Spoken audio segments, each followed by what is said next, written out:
Sejam bem-vindos à Figueira TV para mais uma conversa na campanha para as eleições legislativas que se aproximam no próximo dia 30 de janeiro. Estamos aqui no Suite Atlântico Hotel e Spa da Figueira da Foz e temos como convidado o Dr. Orlando Monteiro da Silva, cabeça de lista da Iniciativa Liberal pelo Círculo de Coimbra. Muito obrigado pela sua disponibilidade e para poder-nos esclarecer, primeiro, como é que aparece aqui assim nesta tarefa que não é fácil. Muito obrigado. Viva! Queria agradecer à Figueira TV, agradecer a si, Luís, esta conversa, esta entrevista, e a quem nos vê, quem nos ouve. Eu julgo que apareci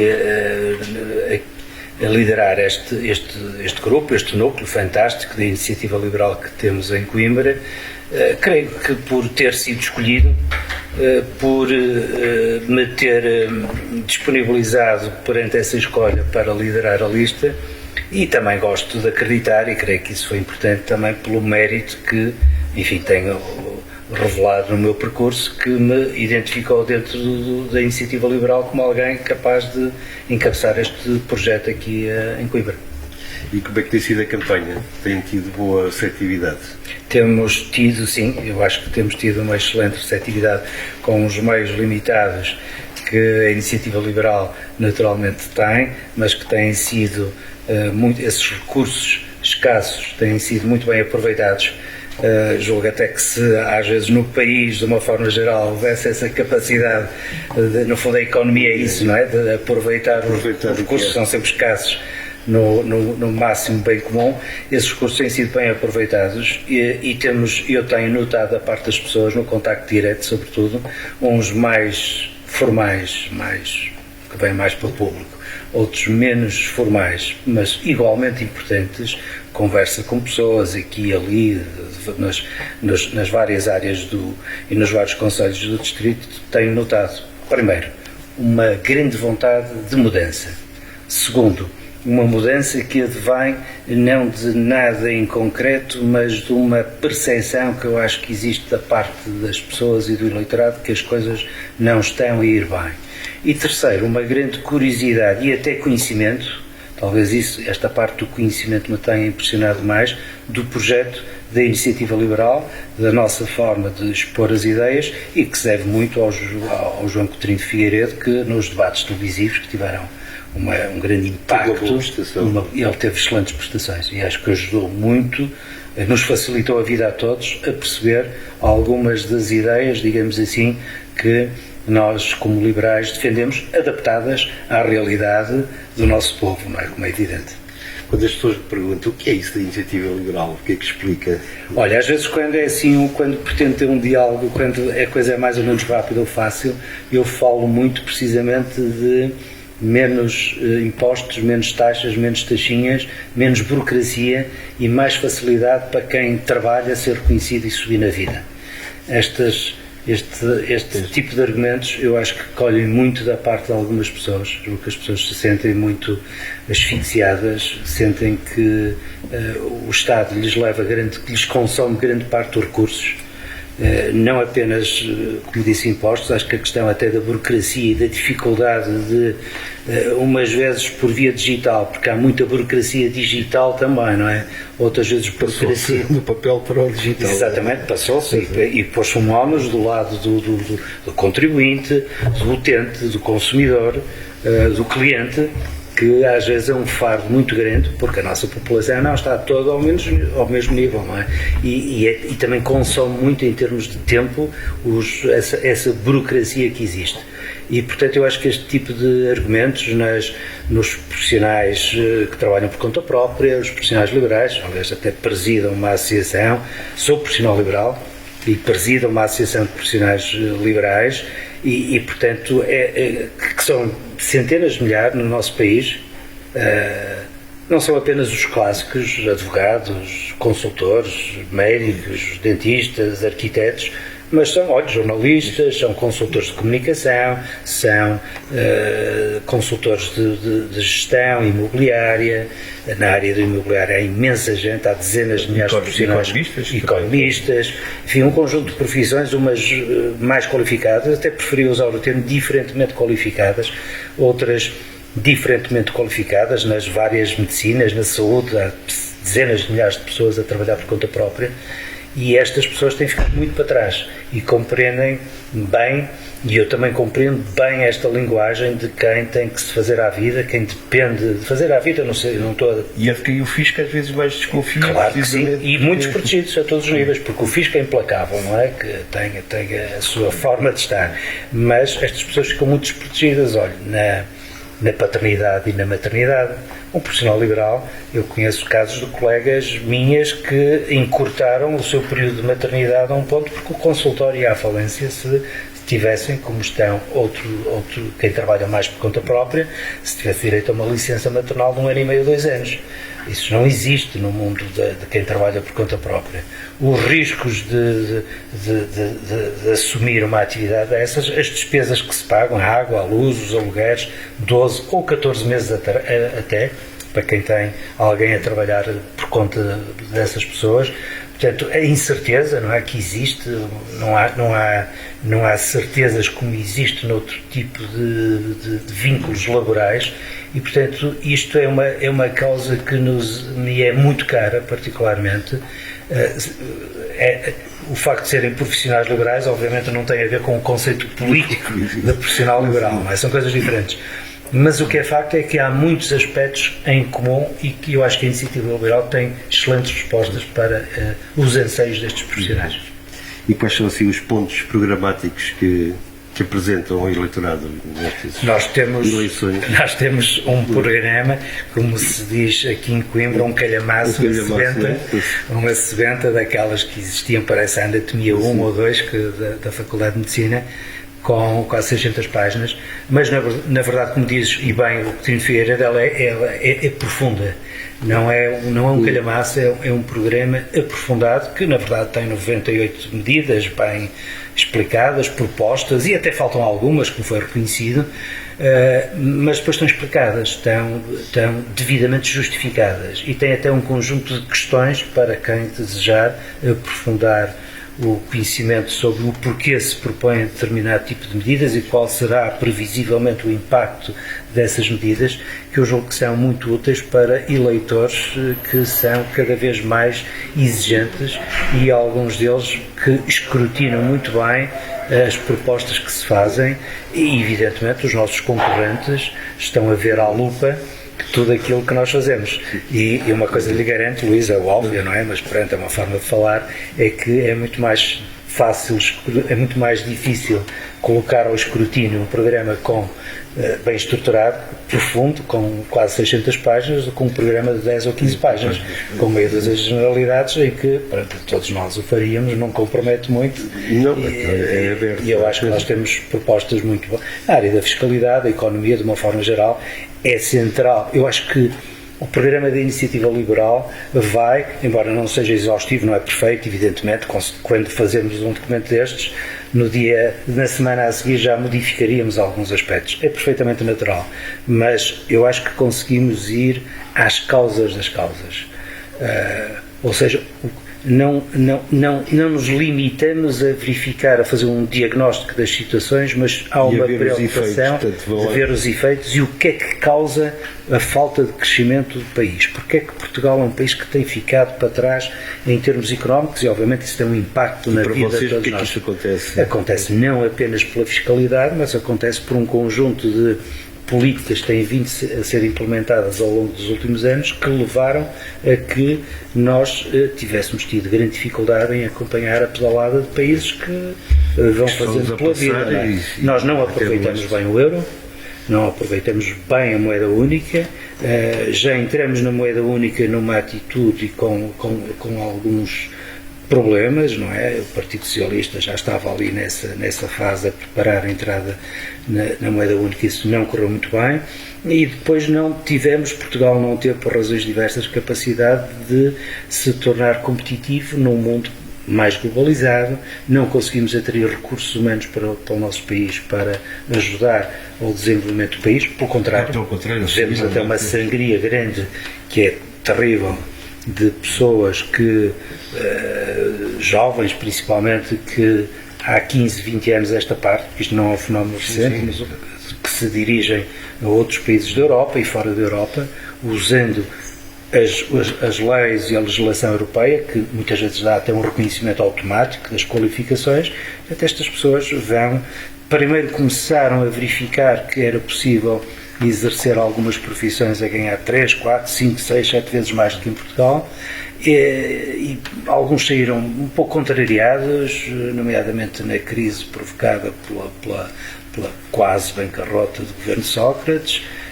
Alguns saíram contrariados e na sequência de todo o impacto que aí surgiu, mas outros atualmente eu verifico nos bancos das faculdades, como se costuma dizer, e do ensino qualificado, que as pessoas já entram a pensar em ter uma formação e em sair do país. Vale qual, eu sou um liberal, aberto, se temos esta liberdade, esta mobilidade dentro do contexto europeu, por alguma razão mas confesso-lhe que é muito penalizador saber que alguns dos nossos jovens, dos nossos filhos, dos nossos netos, que saem do país não porque tenham vontade de sair, mas porque não encontram efetivamente qualquer tipo de qualificação profissional minimamente condigna para as atividades que exercem. O primeiro destino é Lisboa, mas esse está esgotado. A cidade-estado engordou de tal forma que já não dá resposta às solicitações. As pessoas começaram a ir para outros países da Europa e agora até fora do espaço europeu, dos países do Golfo, do Dubai, Emirados, etc. Os mais diversos países, há portugueses qualificados que se adaptam muito bem, que são excelentes trabalhadores e gostariam de voltar a Portugal, gostariam de não ter saído de Portugal, mas foram levados a isso. E que fazer as empresas para cá? Temos que fazer as empresas para Portugal, evidentemente. Portugal é um país fantástico. Portugal é um país fantástico. Para viver, é um país fantástico. Nós, como portugueses, sabemos disso. O problema é que ele não pode ser só fantástico para quem tem capacidade económica para cá viver. Ele tem que ser fantástico também para os portugueses. Eu diria até em primeiro lugar, já agora, para os portugueses, e são muito bem-vindos aqueles que venham para fazer pela vida, para trabalhar, para ajudar o país a progredir, para subirem na vida também, como nós fizemos e continuamos a fazer, como está visto, não é? Mas Portugal tem que dar aos portugueses e a quem cá vive condições também para progredir, para subir na vida, por chamado elevador social, que não esteja ou avariado ou fique no primeiro andar ou no segundo e não vá mais acima. E para os que ficam para trás, há umas medidas para os mais desprotegidos? Claro, tem que haver. Eu nunca estaria, não sou filiado na Iniciativa Liberal, mas estou muito, desde que vivi na Alemanha, como imigrante, com os meus pais, que abracei nos anos 70, 80, quando vim para Portugal, logo a seguir ao 25 de Abril, os ideais das chamadas democracias liberais ocidentais. Isso sempre que me motivou foi sempre a minha forma de estar na política e na vida, não é? Política, quer dizer, sobretudo para estar na vida como profissional liberal e como médico dentista. Esse foi sempre o meu projeto. Mas estavam a perguntar agora, os mais desprotegidos, os mais desprotegidos, muito importante isso. Mas nunca estaria num projeto político que fosse um projeto que não se adaptasse à realidade do país e do nosso povo das pessoas que têm grandes dificuldades em Portugal a vários níveis. Portanto, a Iniciativa Liberal e o liberalismo, as políticas mais abertas e mais concorrenciais, destinam-se precisamente a ajudar a que ninguém fique para trás, como está a acontecer agora em Portugal. As pessoas estão a ficar para trás e não são apenas os mais pobres, são os mais pobres, já vamos na classe média, porque a classe alta nunca fica para trás, não é? Por razões diversas, não é? Portanto, nós estamos a empobrecer o país, a deixar que o país empobreça ele todo, por via de não sermos capazes de introduzir ambição, alegria e concorrência na forma de estar na vida, premiando o mérito. Mas, ao mesmo tempo, como disse bem, não deixando ninguém para trás, porque é evidentemente que por muito iguais que sejam as oportunidades para todos, somos todos diferentes e alguns têm handicaps grandes e, portanto, nós temos que ajudar as pessoas a integrarem-se e a ajudar a que ninguém fique para trás. E só políticas que promovam o crescimento é que obtêm os recursos adequados para que tal aconteça. Se nós não tivermos nada para ajudar, não vamos conseguir dar se não se tem. A sua área da saúde, algumas propostas, como é que vê a saúde? Este é um distrito, tem Coimbra como dita capital da saúde, e como é que... Coimbra podia ser, por várias razões históricas, culturais, como disse bem, pelo número de instituições de ensino que existem no distrito, pelo número de instituições de prestação de cuidados de saúde que existem em Coimbra, pelos centros de referência que existem em Coimbra ainda, mas está a perder terreno relativamente a outras áreas, a outras realidades do país. E, portanto, isso preocupa porque realmente aqui havia um cluster, e ainda existe, que poderia ser mais bem aproveitado até pela localização, mas não apenas, pela sua excelência, para atrair as pessoas de outros países, de outras regiões do país para serem tratadas em Coimbra, com centros de excelência referenciados, e até fora de Coimbra, até em termos europeus, Coimbra podia ser um local excelente para isso, podia ser de maior excelência para isso. As nossas propostas são propostas que visam integrar mais os setores, os centros que existem, públicos, privados e sociais, colocando-os a funcionar numa lógica à volta do doente, do utente, do cliente, como às vezes gostamos de dizer, porque o cliente é aquele que tem capacidade de escolher, que pode escolher, e achamos que isso na saúde é importante. É importante que nós possamos escolher, por exemplo, o cirurgião que nos vai colocar uma prótese de anca, ou o dentista que nos vai fazer uma reabilitação oral. Essa capacidade de escolha deve ser introduzida o máximo possível dentro do sistema. E temos que ter uma lógica de ter as instituições a girar à volta do cliente, e não o contrário. Neste momento o que temos é o cliente, muitas vezes muito doente, a ter que andar à volta das capelinhas todas para ver o seu problema resolvido, a repetir exames, a ter listas de espera infindáveis, às vezes ultrapassam 2, 3 anos em algumas áreas da saúde. Temos os doentes à espera de cirurgias, tivemos uma pandemia que ainda está, como é evidente, ainda existe, de Covid, que deixou imensa gente para trás.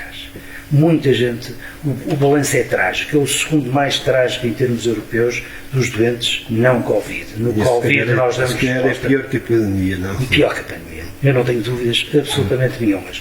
No Covid, por ser mais mediático, por ter aberturas de telejornais, houve um grande esforço, mesmo assim houve problemas, mas houve um grande esforço para dar resposta. Mas o mais, aquele, como num iceberg, aquilo que não se vê, e que é muito maior, não é severo, não é muito maior a parte que não está visível, a parte das pessoas que foram adiando os seus problemas, as suas consultas, as suas doenças crónicas, a diabetes, a hipertensão, a medicação, a cirurgia, os óculos, a reabilitação dos dentes, tudo isso foi ficando para trás. E, portanto, temos um lastro que é preciso recuperar rapidamente, porque as pessoas estão a morrer mais cedo. Nós já tínhamos uma esperança de vida que baixou com a pandemia, parte dela por causa dos doentes que morreram por Covid, mas muitos deles por causas que ainda não estão convenientemente explicadas, mas que se devem ao facto de muita gente ter morrido precocemente porque não ter tido uma assistência adequada.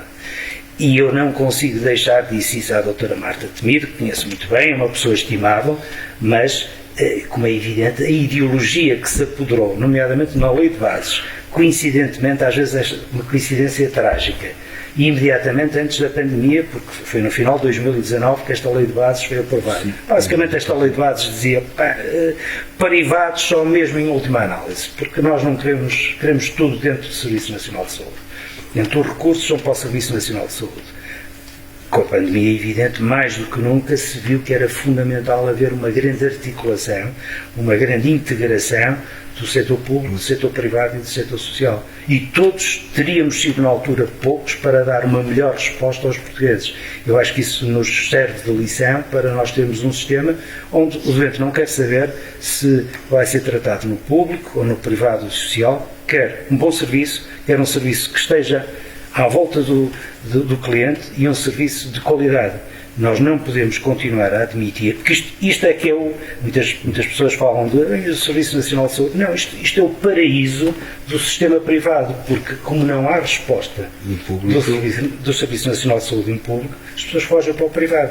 Neste momento, de todos os gastos em saúde, 30 a 40% já são feitos diretamente do bolso das pessoas. Olha, óculos, muita medicamento, dispositivos médicos, cuidados continuados, cuidados paliativos, os dentistas, em todas estas áreas, a resposta ou não existe ou é emblemática. É a chamada experiência de piloto que os socialistas gostam muito, adoram experiências de piloto, adoram programas, programa do impulso disto, não sei o que é mais isto, mas no fundo é pouquinho para se dizer que fez muito e não se faz nada, não se dá uma resposta global às pessoas.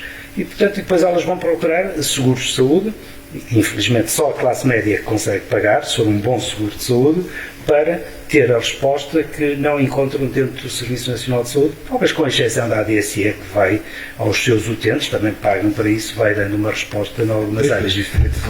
Sou muito público. Sim. Portanto, nós preferimos outro tipo de sistema e às vezes alguns ficam muito iriçados quando ouvem falar no termo sistema, porque todos aqueles que atuam com determinadas regras dentro da saúde podiam estar ao serviço do sistema de saúde, com experiências de outros países, na Áustria, na Holanda, Inglaterra até, embora nos países nórdicos, que funcionam muito melhor, em algumas regiões de Espanha, muito melhor do que o nosso Serviço Nacional de Saúde, que foi muito importante numa determinada fase da sua existência, mas que deixou já há alguns anos esta parte de responder às modernas expectativas dos clientes, dos utentes em saúde em Portugal. Aqui para o Distrito, tem algumas propostas em concreto, vêm algumas áreas necessitadas, temos o Vale do Litoral, aqui da Figueira da Foz, até Oliveira do Hospital e Pampilhosa da Serra. Sim, olha, o Distrito de Coimbra é um distrito com uma capacidade, um potencial muito grande, não é o único, mas tem vindo a perder capacidade em termos de centro de decisão. Coimbra já foi um centro de decisão importante, às vezes disse que era o terceiro, era um dos 3 grandes centros de decisão que havia em Portugal, deixou de ser. E, portanto, tudo o que contribua para que os seus eleitos, num projeto nacional, este projeto não é um projeto municipal, nós não estamos a concorrer à Câmara, houve eleições há pouco tempo, de Coimbra, nem à da Figueira da Foz, onde estamos aqui, embora esteja convencido que aqui o Pedro Santana Lopes com certeza votaria na Iniciativa Liberal. Vamos lhe perguntar, ele deixou a aliança, sempre se afirmou como liberal, provavelmente vai votar na Iniciativa Liberal. Não sei, é lá com ele, mas de qualquer forma, isto para lhe dizer que Coimbra tem que readquirir o peso que tem, por várias razões, em termos de centro de decisão no país, que ficou para trás. Ficou para trás porque as pessoas eleitas por Coimbra não conseguiram projetar a importância que o distrito tem, a vários níveis, do litoral ao interior, no todo nacional. E Portugal não se pode dar ao luxo de passar sem o contributo de Coimbra. Coimbra tem sido fundamental desde a fundação até aos dias de hoje e tem que continuar a ser ainda mais fundamental.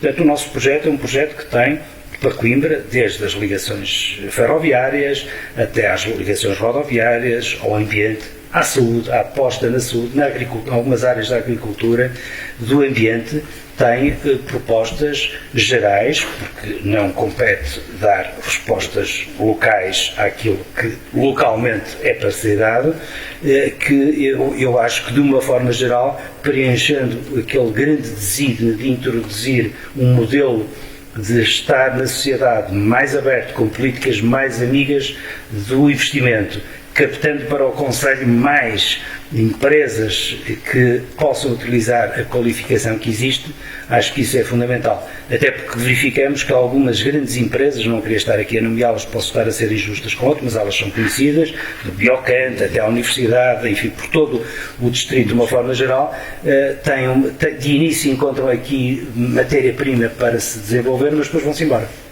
Portanto, há aqui qualquer coisa que não está a funcionar, mas também lhe digo uma coisa para ser justo. Não é por ser em Coimbra, é todo o modelo de desenvolvimento do país que está em causa e, obviamente, isso reflete-se na realidade de Coimbra. Eu só lhe queria dizer uma coisa, é que se for eleito por Coimbra como deputado, os conimbricenses, as pessoas, os eleitores, os habitantes de Coimbra, podem contar comigo, podem contar porque eu cumprirei até ao final o meu mandato na Assembleia da República se for eleito. Não se vai dissolver por Não me vou dissolver por lado nenhum. Perguntei à doutora Marta Temido o que iria fazer, ela disse que ia perguntar ao chefe. Eu vou cumprir o meu mandato na Assembleia da República e vou fazer por Coimbra, ou tentar fazer por Coimbra aquilo que tentei fazer na minha ordem, 20 anos com projeção da profissão, deixei a ordem com 6 milhões de euros, que é um património razoável para uma ordem pequena, que estava a nascer na altura, e comigo seria impossível haver manobras. Vou-lhe dar 2 exemplos, só, para terminar, e com certeza estou-me a alargar um bocadinho. Que o Tribunal Constitucional e o Supremo Tribunal de Justiça não pudessem vir para Coimbra, acho que isso é uma... Ninguém compreende porque é que se tomou, com hipocrisias e jogatanas políticas, uma decisão desse género, e o Tribunal de Inspeção das Contas dos Partidos Políticos, e depois aquela história, não sei se a conhece, na Lausanne, onde se ia buscar um grande centro para os incêndios e a parte florestal, e depois aquilo foi-se olhar para aquilo, e afinal está lá uma pessoa ou duas, porque o resto está tudo em Lisboa. E vêm cá as pessoas reunir, passar 2 dias na Lausanne, 2 dias por semana, para apanhar o ar da serra, que lhes faz muito bem aos pulmões, com toda a certeza, mas isto é a pior forma de ir de encontro a uma coisa que é muito cara à iniciativa liberal. Descentralizar, desconcentrar o país e até regionalizar, quando for caso disso. Muito obrigado. Obrigado pela sua disponibilidade. Conversámos com o Dr. Orlando Monteiro da Silva, da Iniciativa Liberal, para a Figueira TV, para estas eleições legislativas. E agradecemos a amabilidade do Suite Atlântico Hotel e Spa da Figueira da Foz. Obrigado. Obrigado.